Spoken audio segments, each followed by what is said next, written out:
Bom, boa noite. Eu queria, antes de mais nada, agradecer a Gaudêncio e a Vânia pelo convite. É sempre um prazer vir aqui. Ano passado, eu estive aqui, não foi falando de Gramsci, é ele mesmo, por exemplo. E também é um prazer, eu diria, encerrar esse ciclo de palestras que vocês promoveram, porque me pareceu muito interessante a ideia de discutir alguns autores clássicos que pensaram o Brasil, como Caio Prado, como Florestan, como Ottaviani, enfim, Celso Furtado, se eu não me engano. E vejam bem, eu começaria dizendo o seguinte: o tema dessa palestra de hoje é realmente de uma pretensão que eu não... quem somos e para onde vamos. Eu não sei nem quem eu sou e para onde vou, quanto mais o Brasil. Mas, metodologicamente, eu diria que, para entendermos quem somos, nós temos que entender, ou pelo menos rapidamente esboçar, de onde viemos. Nós somos resultados de um processo.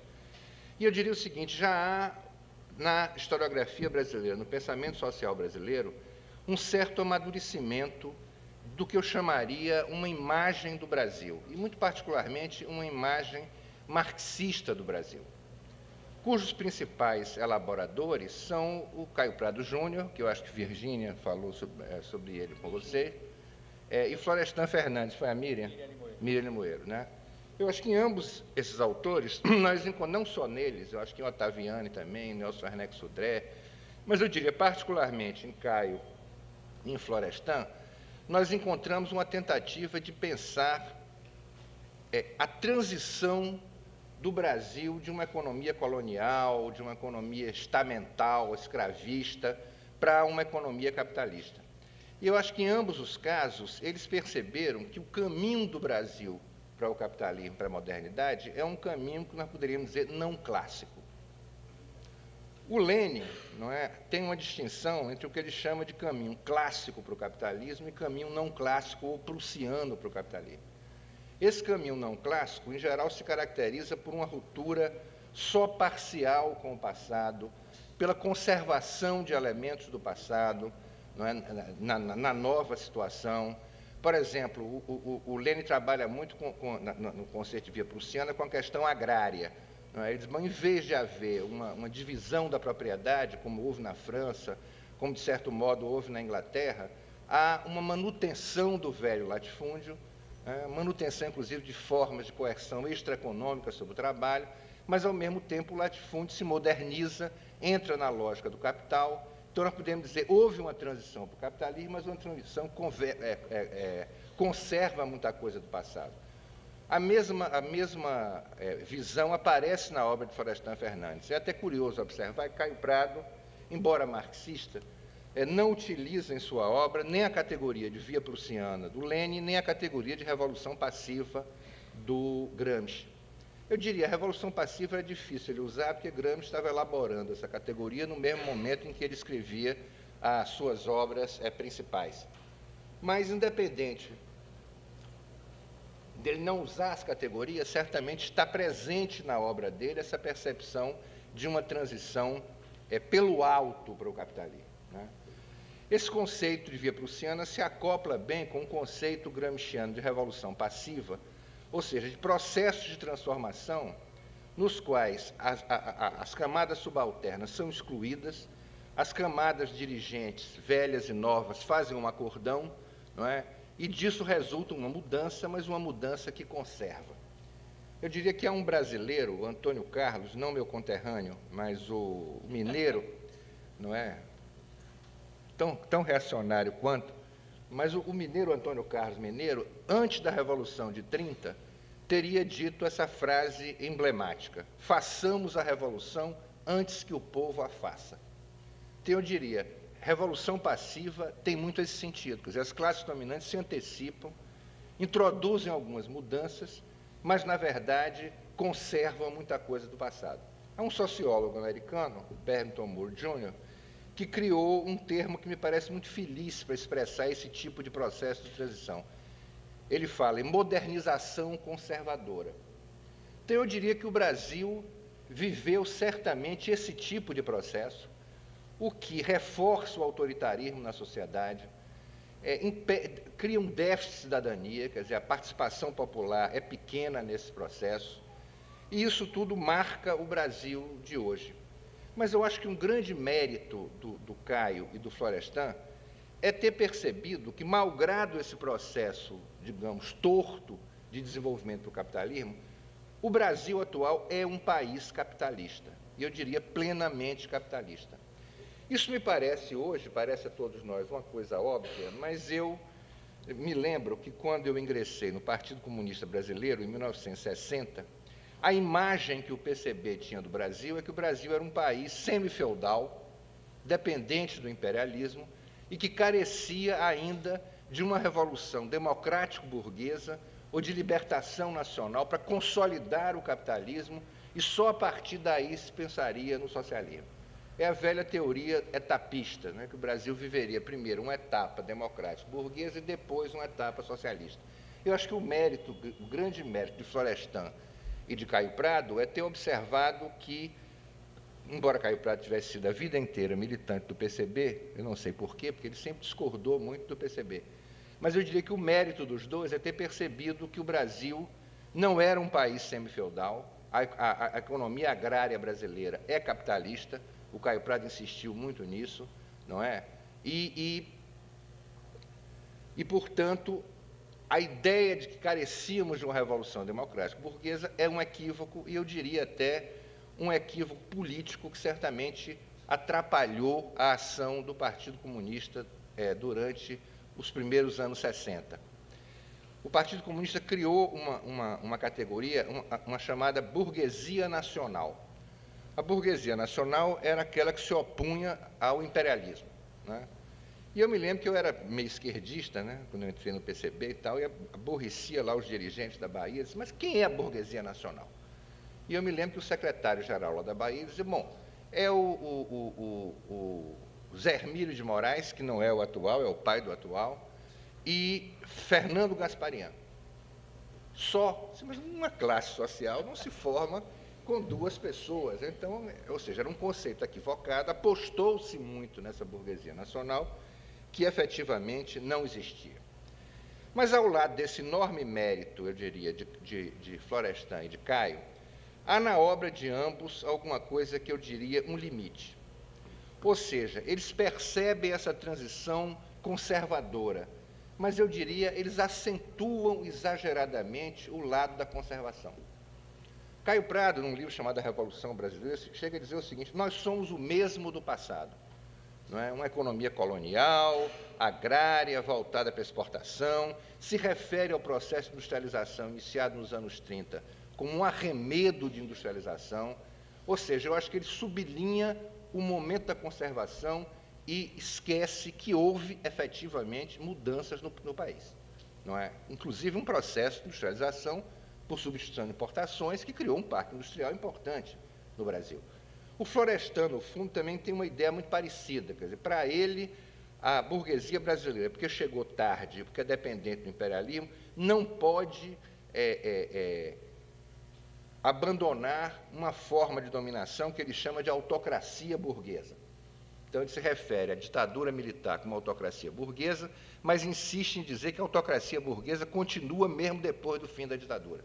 Eu acho também um equívoco, porque o Brasil conheceu períodos liberal-democráticos, o período populista tem traços, não é uma democracia limitada, mas tem traços democráticos, e certamente depois do fim da ditadura nós construímos no Brasil uma ordem liberal-democrática. Claro, sempre com limites, mas aonde a ordem liberal-democrática, coexistindo com o capitalismo, não tem limites, né? Então, sem abandonar, não é, a lição do Caio Prado e do Florestan Fernandes, eu diria que cabe a nós, marxistas, tentar atualizá-la, não é, e tentar fazer com que ela corresponda mais de perto aos movimentos efetivos da realidade brasileira de hoje. Quem somos? É a pergunta, não é?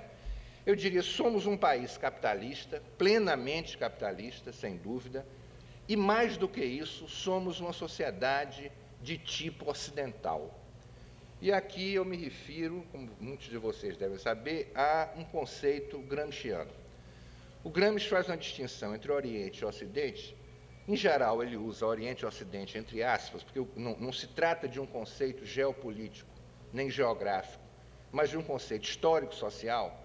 E ele distingue o Oriente do Ocidente, dizendo que no Oriente, é uma citação literal, o Estado é tudo e a sociedade civil é primitiva e gelatinosa. Ele está pensando muito claramente na Rússia antes da Revolução de 17, né? E no que ele chama também de países semicoloniais e atrasados. Ao contrário do Oriente, existe o Ocidente. Não é bem o contrário, porque ele diz assim, no Ocidente há uma relação equilibrada entre Estado e sociedade civil. Eu acho importante chamar a atenção para isso, porque alguns leitores liberais de Gramsci gostariam de dizer que o Ocidente e o Estado não é nada e a sociedade civil é fortíssima. Não é a posição do Gramsci, né? Há uma relação equilibrada entre Estado e sociedade civil. Eu diria, o Brasil, que já foi Oriente durante séculos, quer dizer, o Império Brasileiro era um país oriental, sociedade civil inteiramente amorfa. Na República Velha começam a surgir embriões de sociedade civil, né, os sindicatos operários, a imprensa operária, mas certamente ainda prepondera o Estado. Durante o período inicial, pós-Revolução de 30, há uma ativação clara da sociedade civil, ao surgimento de partidos nacionais de massa, não só a Aliança Nacional Libertadora, hegemonizada pelo PCB, mas também a Ação Integralista Brasileira, que era um movimento de direita, mas que tinha base de massa, não é?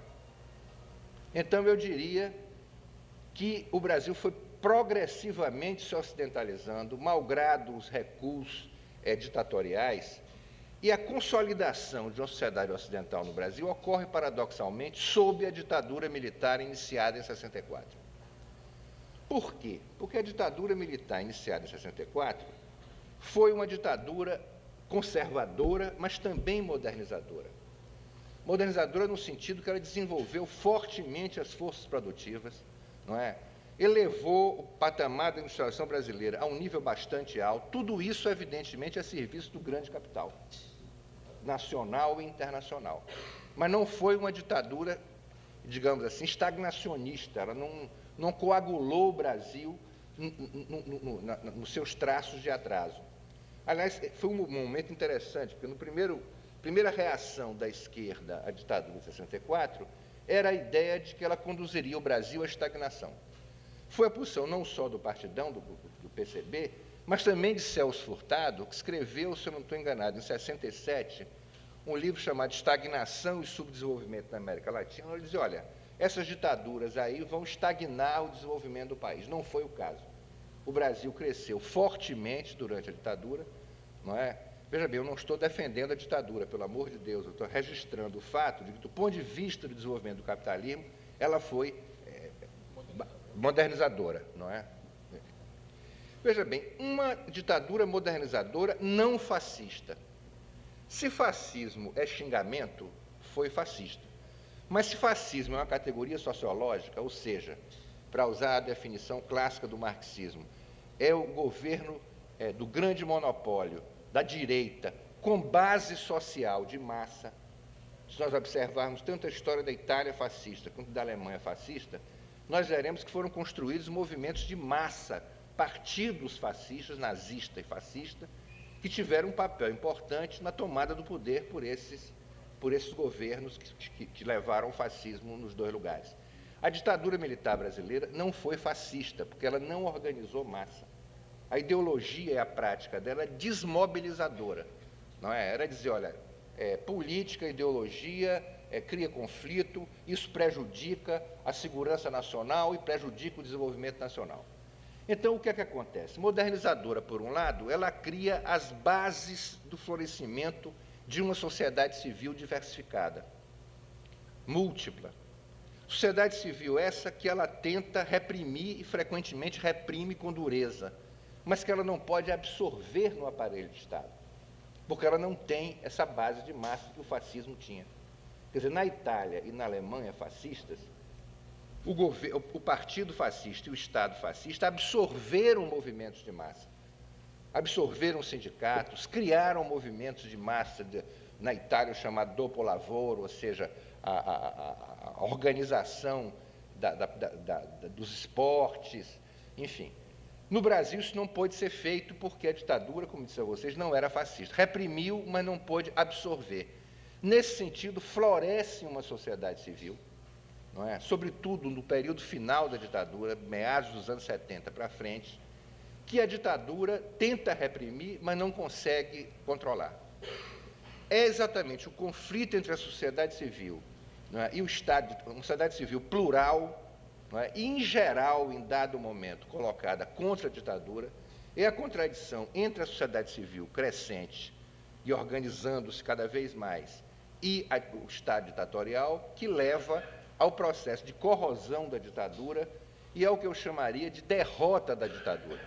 Porque nós não derrubamos a ditadura foi progressivamente derrotada e isso tem algumas consequências importantes, não é? O fato de que também a transição da ditadura para a democracia no Brasil, que ocorre por volta do primeiro meados dos anos 80, particularmente 85, a eleição de Tancredo, é em grande parte uma outra transição pelo alto, não é? É curioso observar o seguinte: o primeiro chefe de Estado brasileiro, Dom Pedro I, era filho do rei de Portugal. Né? A ruptura é pequena, não é? O senhor José Sarney, hoje tão... Né? O senhor José Sarney era presidente da Arena, ou seja, o partido de sustentação da ditadura, e foi o primeiro presidente civil, não é, depois do fim da ditadura. Então, para vocês verem que a continuidade existe, é forte na história brasileira e foi também forte nesse período de transição. Mas eu acho que, nesse momento, houve uma ativação da sociedade civil que, de certo modo, também fez com que essa transição não fosse apenas, como diria Florestan, uma transação conservadora, é a expressão que ele usa para definir a transição. Foi isso, em certo sentido, mas foi também alguma coisa que veio de baixo para cima. Né? O movimento pelas diretas já, que alguns de nós aqui, poucos talvez, participamos e presenciamos, foi seguramente um dos maiores movimentos de massa ocorridos na história brasileira. E a pressão desse movimento não foi capaz de fazer com que a eleição em 85 fosse uma eleição direta, não é? Foi ainda o presidente eleito pelo colégio eleitoral da ditadura, mas impediu que a ditadura se renovasse através de um civil, seria o caso do Maluf, caso fosse eleito, e que tivesse chegado ao governo um oposicionista, ainda que extremamente moderado, que era Tancredo Neves, né? E como vice-presidente, como ele morreu, o vice-presidente, que era presidente da Arena, mas que na última hora deu uma guinada, tornou-se o primeiro presidente civil. Mas, independente disso, eu diria o seguinte: o Brasil emerge da ditadura com uma sociedade ocidental razoavelmente complexa. Há um texto muito interessante do Vanderlei Guilherme dos Santos, que chama-se A Pré-Revolução Brasileira, a Revolução entre aspas, onde ele ele mostra estatisticamente que o associativismo cresce exponencialmente no Brasil no final dos anos 70 e início dos anos 80. Criaram-se mais movimentos de moradores, de favelados e tal, do que em toda a história passada do Brasil. Então, é um período onde a sociedade civil realmente se fortalece. E, nesse sentido, eu não hesitaria em dizer que, ainda que seja um ocidente periférico, como Gramsci se refere à Espanha, a Portugal, a própria Itália, um ocidente repleto de bolsões de Oriente e de atraso, o Brasil emerge da ditadura como uma sociedade de tipo ocidental, no sentido gramsciano da palavra, onde há uma relação equilibrada entre Estado e sociedade civil. Mas vejam bem, se nós observarmos o panorama de sociedades ocidentais, nós poderíamos dizer que há dois tipos de sociedade ocidental, dois tipos principais, né? Até um pouco weberianamente, dois tipos ideais, porque não existem nunca tão puros na realidade e há combinações. Mas eu diria um tipo que eu chamaria de modelo americano ou norte-americano. Nos Estados Unidos, há uma sociedade civil indiscutivelmente forte. O associativismo nos Estados Unidos é um fenômeno tradicional que já tinha sido observado por Tocqueville no século XIX, né, a tendência do povo americano a se associar, não é? A criar, por exemplo, uma associação que defende o direito dos cachorros fazerem pipi na rua, né? Mas, ao mesmo tempo, tem outro grupo que cria uma que defende a proibição do pipi na rua dos cachorros. Mas há uma tendência forte ao associativismo. Mas um associativismo que não põe em discussão as grandes questões da ordem social. Isso se reflete tanto no sindicalismo típico dos Estados Unidos, que é claramente um sindicalismo de resultados, em geral um sindicalismo de fábrica, não é, que briga por aumento de salário e briga duramente, faz greve e tudo, mas não põe absolutamente em questão a ordem social existente. E um sistema partidário, não é, onde os dois partidos, existem outros pequenininhos, mas os dois partidos principais, na verdade, têm diferenças muito pequenas no seu interior. Não são partidos ideológicos que propõem alternativas de sociedade, não é? Tudo bem, os republicanos não são iguais aos democratas, embora já houve, por exemplo, o George Wallace, governador da Geórgia, era um racista radical e era do Partido Democrata. Tudo bem, Obama é melhor do que Bush, mas não é uma alteração substantiva da política americana. Então, eu diria, nesse tipo de organização, representação de interesse, que eu chamaria de americana, reina o que, com Gramsci, eu chamaria de uma hegemonia da pequena política. Eu, em geral, cito, no mínimo, Gramsci 5 vezes, cada vez que eu falo. Hoje eu já citei mais de 5. Mas o Gramsci tem uma distinção muito interessante entre pequena e grande política. Diz ele, a grande política é aquela que põe em questão problemas de estrutura, ou de transformação radical da sociedade, ou de conservação da sociedade, não é? Mas não fica discutindo se o Sarney nomeou a neta ou não nomeou a neta, se o deputado lá do Espírito Santo de Minas tem um castelo ou não tem, não é? É uma política marcada por uma agenda que põe em discussão grandes questões, não é? Pequena política, diz Gramsci, é aquela política do corredor, dos bastidores, é a política onde a disputa se dá dentro da conservação do existente. Não é que não haja diferenças entre o Obama e Bush, mas nenhum dos dois está pondo em discussão o sistema capitalista americano, não é? E vejam bem, Gramsci observa brilhantemente, ele diz assim, é grande política reduzir tudo a pequena política. Ou seja, é a hegemonia de uma classe, da classe dominante, no caso da burguesia, quando ela consegue esvaziar a agenda política das grandes questões e limitar, eu diria assim, a disputa a questões inessenciais. Tudo bem, o Partido Republicano, o Partido Democrata, não é? Mas no fundo, as coisas mudam muito pouco. Já o modelo que eu chamaria de europeu, não é? Marcou a vida da Europa durante boa parte do século XIX e boa parte do século XX, infelizmente não marca mais, porque o modelo americano triunfou também na Europa, não é?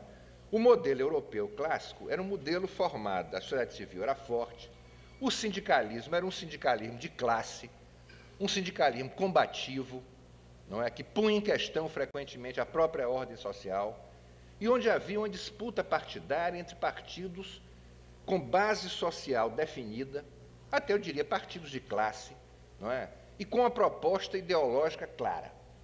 Se alguém em 45, na Inglaterra, votava Labour Party, sabia que estava votando num partido que se dizia socialista, que tinha em seu programa a nacionalização dos meios de produção, e quem votava no Partido Conservador, como seu próprio nome está dizendo, votava no partido que ia conservar a ordem. Quem na Itália votava Democracia Cristã, votava pela conservação da ordem. Quem votava Partido Comunista Italiano, votava pela transformação da sociedade, não é? Isso permite, veja bem, uma situação de grande política, portanto, estão em discussão as grandes questões da sociedade, e permite, sobretudo, uma disputa de hegemonia. Houve momentos, eu diria, em que uma hegemonia de esquerda preponderou, por exemplo, na Inglaterra de 45. Partido Trabalhista foi ao poder, em 45, foi ao governo, com a ideia de transformar a sociedade inglesa. Tudo bem, chegou lá e não transformou, mas quem votou Labour Party naquele momento, votou na esperança de que houvesse essa transformação. Quem votava Partido Comunista na Itália, o Partido Comunista na Itália chegou a ter 36% de voto, também votava pela transformação da sociedade.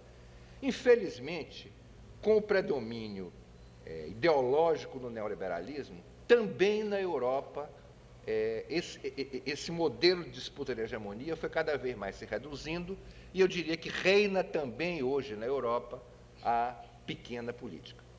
Se nós observarmos, por exemplo, e isso é uma coisa que me dói muito de perto, que a Itália é o meu segundo país, né? O seu é mesmo, né? Você é italiano, né? Você tem passaporte italiano? Não. Eu, infelizmente, não tenho. Mas a Itália, que é um país que eu conheço bem, vou lá sempre e tal. Quando eu morei na Itália, em 76, houve uma eleição parlamentar e os partidos marxistas tiveram quase 50% dos votos. O PC teve 34,5%, 35%, o Partido Socialista Italiano, que ainda naquela época se dizia marxista, teve 10%, e tinha uns pequenos partidos simpáticos, Democracia Proletária, PIDUP, Partido de Unidade Proletária, que foi mais 2%, 3%, quase tem maioria absoluta. Pois bem, no parlamento italiano de hoje, não há sequer um deputado comunista. Não é? O Partido Comunista, a parte, digamos, a direita do Partido Comunista, mas que era a maioria na época, criou um tal Partido Democrático de Esquerda, que depois virou Democráticos de Esquerda, e agora se fundiu com a ex-democracia cristã, com Verdes, e criaram um tal Partido Democrático, né, que no próprio nome está dizendo que o modelo é o americano, que é um partido, eu diria, não é nem social-democrata, no sentido tradicional europeu da palavra, é um partido liberal, no máximo reformista, um partido de centro.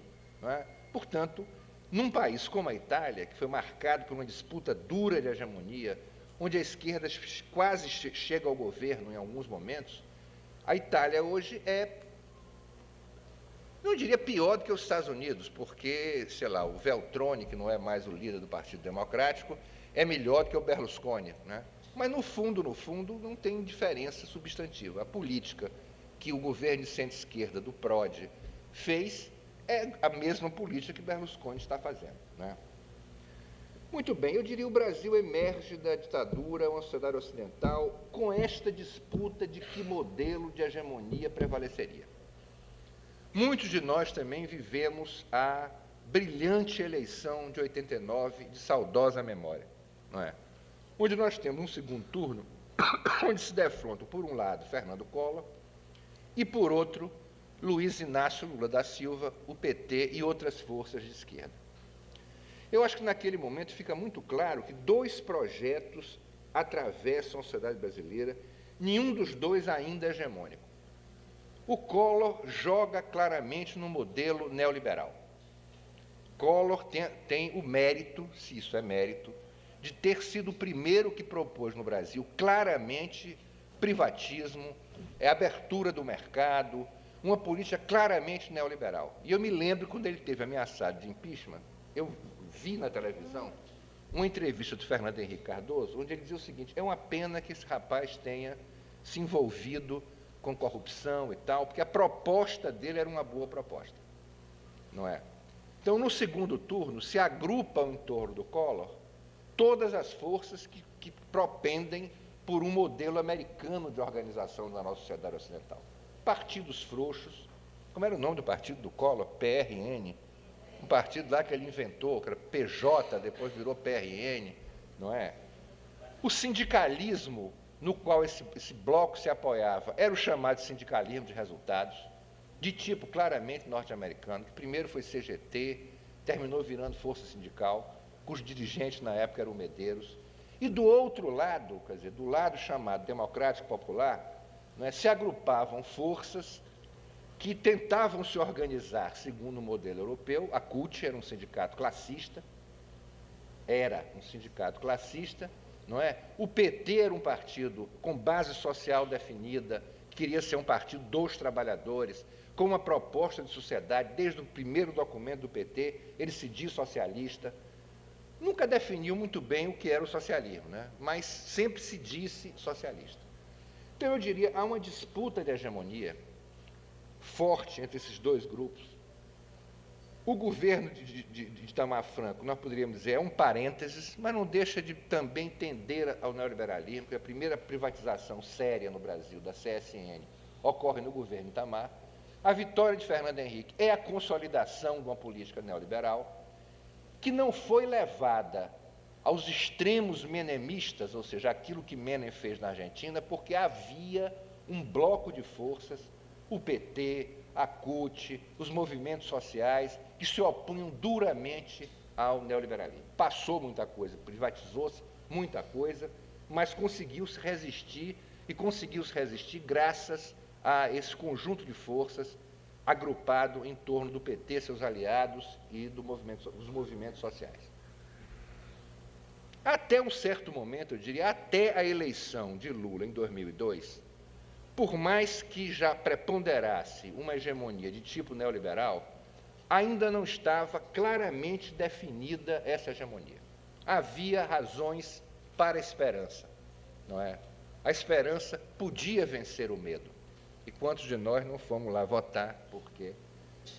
Eu diria que a vitória do Lula e a adoção pelo governo Lula das mesmas políticas macroeconômicas do governo Cardoso, não é? Consolidaram no Brasil o reino do modelo americano e a hegemonia da pequena política. Nós estamos hoje condenados no Brasil, pelo menos por enquanto, a um bipartidarismo de fato.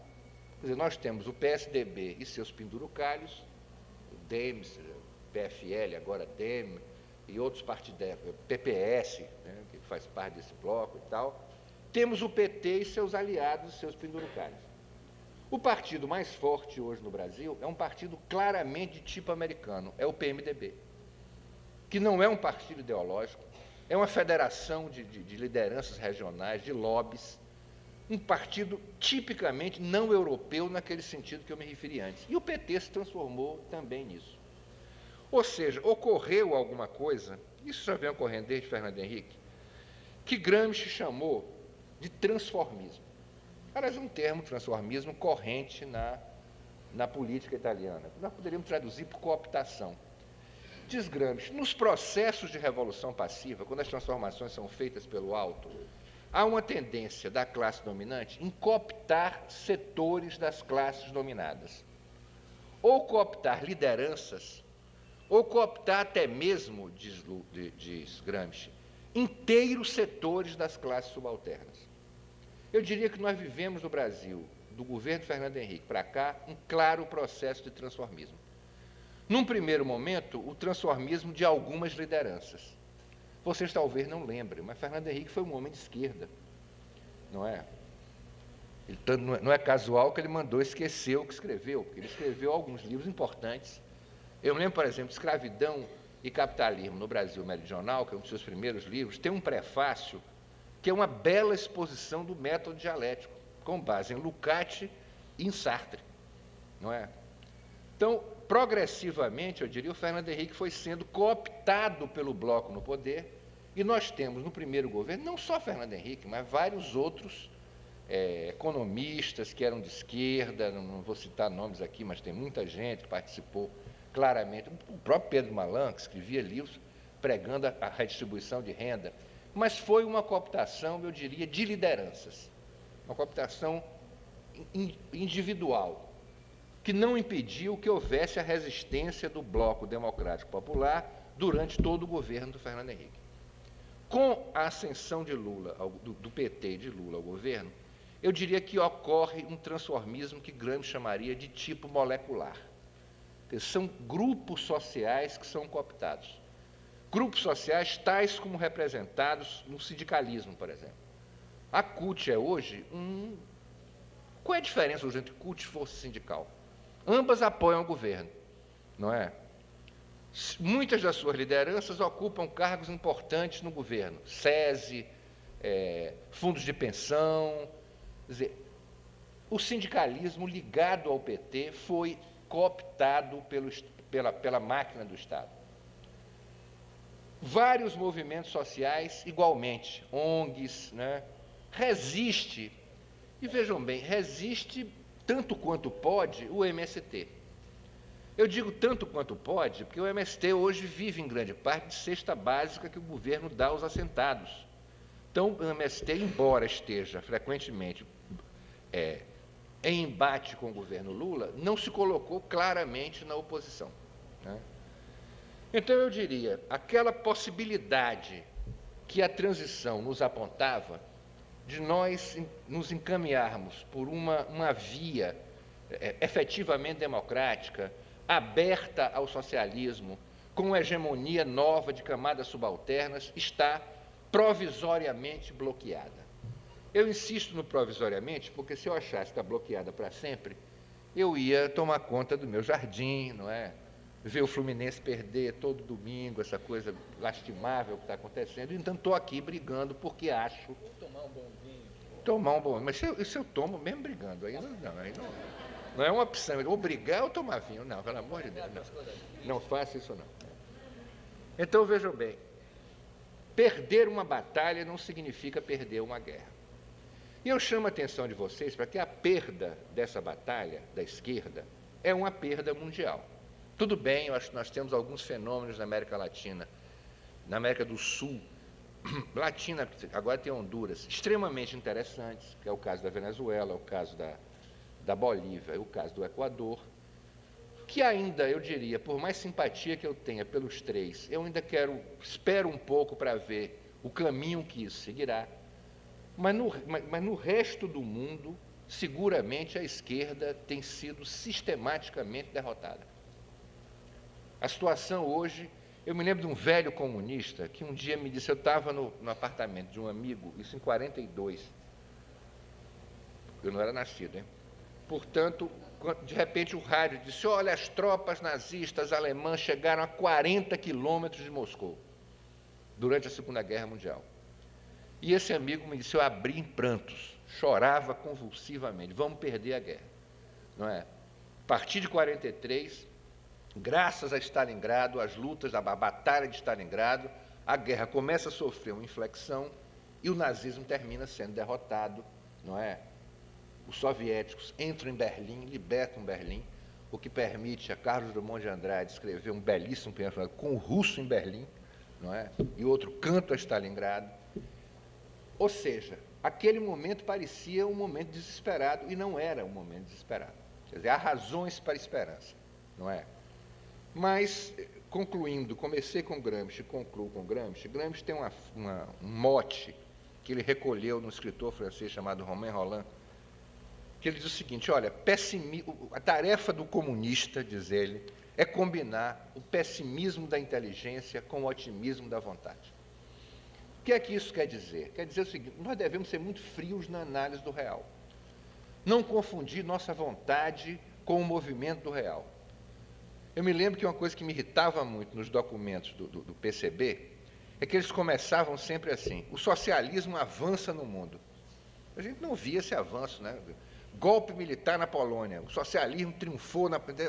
Ou seja, o mundo não parece avançar para o socialismo está atravessando uma crise profunda, eu diria. Nossa análise tem que ser o mais realista possível, no limite do pessimismo, mas exatamente por isso é necessário o otimismo da vontade. É necessário que nós tenhamos consciência de que ou nós lutamos, ou nossa vontade coletiva termina por se impor, ou o pessimismo triunfará. Então, na verdade, sair dessa dura situação em que nós estamos é uma tarefa muito grande, não é? Que começa pela tentativa de recolocar na agenda política as grandes questões da política. Eu acho, por exemplo, que o partido ao qual eu estou hoje ligado, que é o PSOL, não tem feito isso adequadamente, não é?